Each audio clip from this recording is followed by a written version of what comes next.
This is the fairy tale story of Beauty and the Beast. It is brought to you by Stories to Grow By.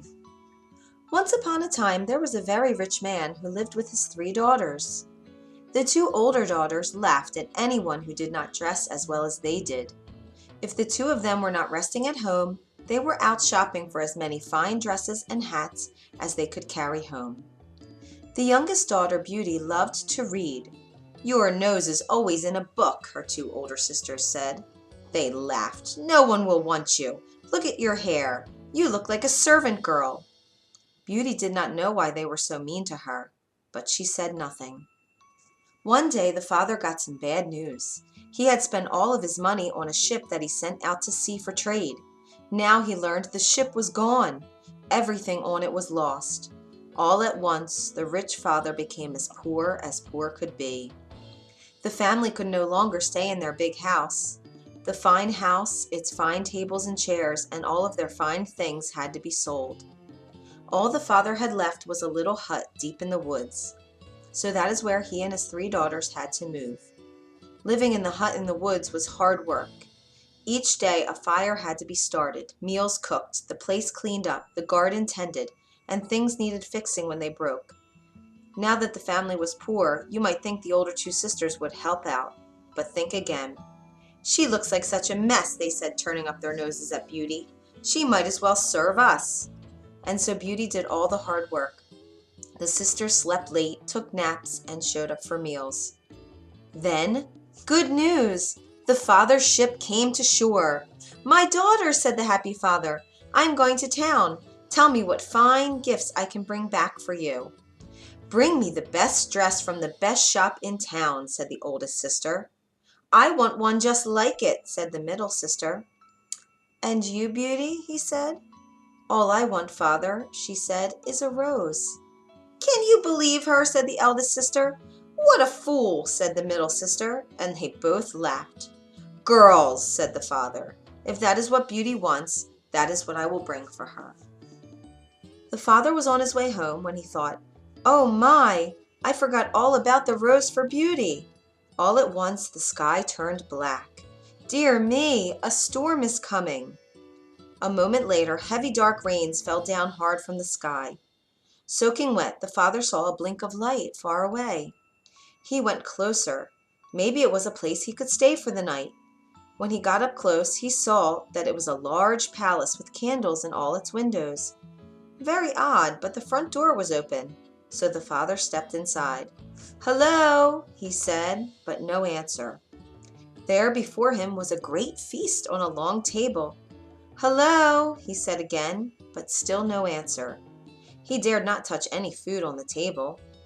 The father sat down in front of the fire to warm himself. He waited, but no one came. "I suppose it would be all right if I stayed the night here," said the father. "And maybe just one bite."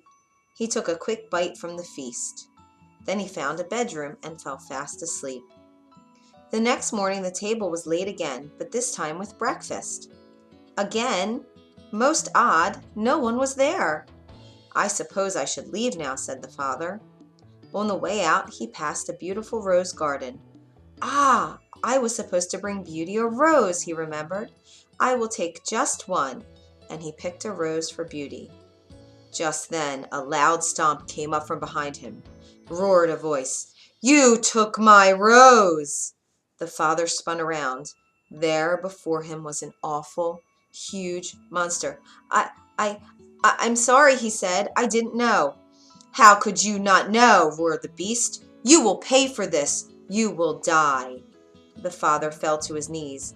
"Please," he begged, "do not kill me. I only picked the rose for one of my daughters."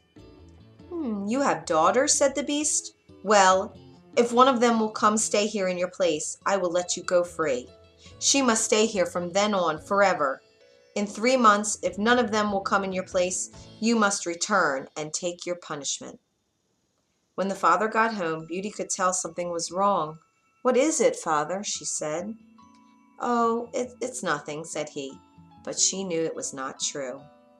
At last the father told his girls what the beast had said. "This all happened because I asked you to bring home a rose for me," said Beauty. I will go there in your place, or else you will die there." "No, I cannot allow that," said the father. "I am old. I do not have much more time to live. You are young. You must not do this for me." But Beauty would not change her mind. And so, 2 days later, the father took Beauty to the palace where the Beast lived. "This is your daughter?" said the Beast, looking at Beauty. "Yes, I am," she said. "I will stay here for my father. And that means he is free to go. That is what you said." "Yes," said the Beast. At the Beast Palace, the days were long. There was no one for Beauty to talk to, and no books to read. Every night at 9, the Beast would come for dinner. She would say nothing. After all, it is not easy to be a prisoner, even if you are at a beautiful palace. And the Beast would only grunt. Then, one night at dinner, the Beast made a little joke, and Beauty smiled. Another time, he said something clever, and she looked him in the eyes. After that, he would ask her about her day, and she would tell him. One day, Beauty came to a part of the palace that she had not seen before. Over a door was a sign, "Beauty's Room." The door was open. Inside the room were shelves of books from the floor to the ceiling. There was a piano and a cabinet of fine dresses, just her size. Now there was much to talk about at dinner. The Beast was glad that Beauty found the room and liked her surprise. One night at the end of dinner, Beast said, "Beauty, I love you. Will you marry me?" Beauty did not know what to say. "Beast, I have come to like it better here," she said. "Talking to you can be the best part of the day. But please understand, I don't want to marry you." Many times the Beast asked her the same question, and each time Beauty shook her head and said the same thing. One night the Beast said, "Beauty, if you will not marry me, what can I do to make you happy?"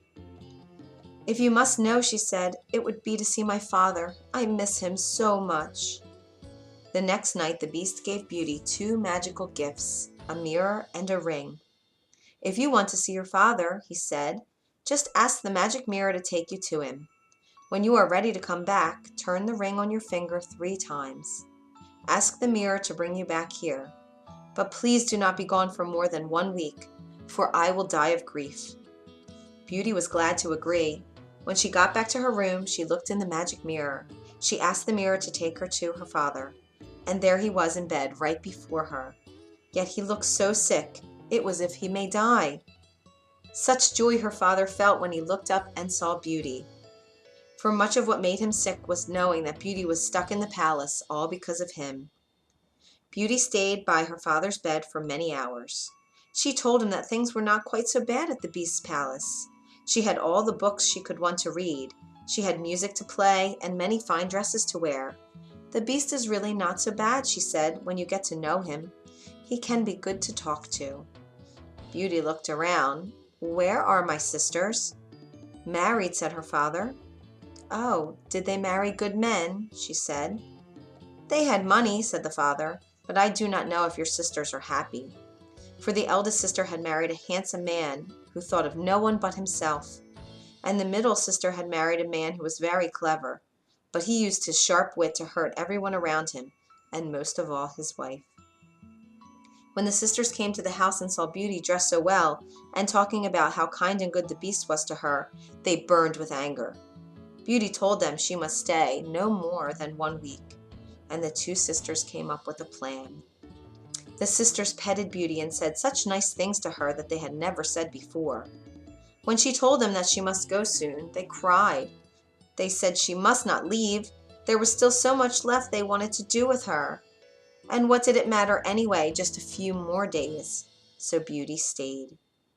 One night she had a dream about the Beast. In her dream, the Beast lay sick and dying.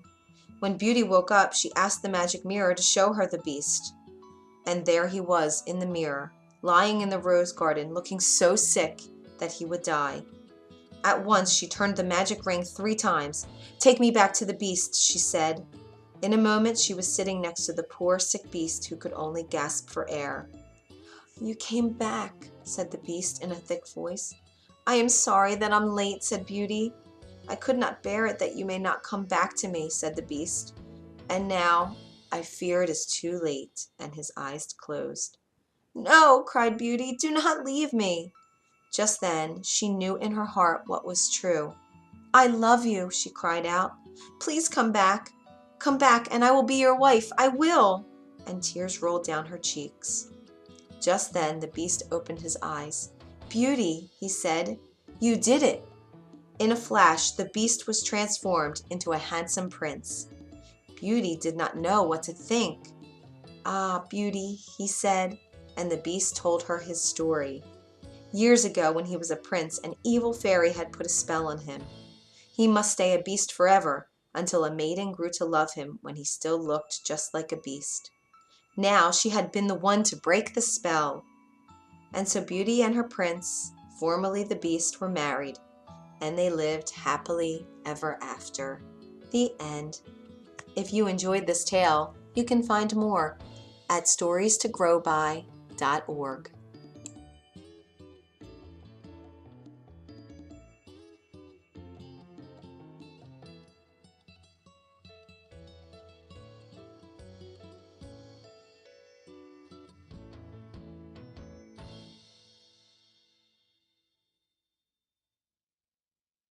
You did it! In a flash the beast was transformed into a handsome prince. Beauty did not know what to think. "Ah, Beauty," he said, and the beast told her his story. Years ago, when he was a prince, an evil fairy had put a spell on him. He must stay a beast forever, until a maiden grew to love him when he still looked just like a beast. Now she had been the one to break the spell. And so Beauty and her prince, formerly the beast, were married, and they lived happily ever after. The end. If you enjoyed this tale, you can find more at storiestogrowby.org.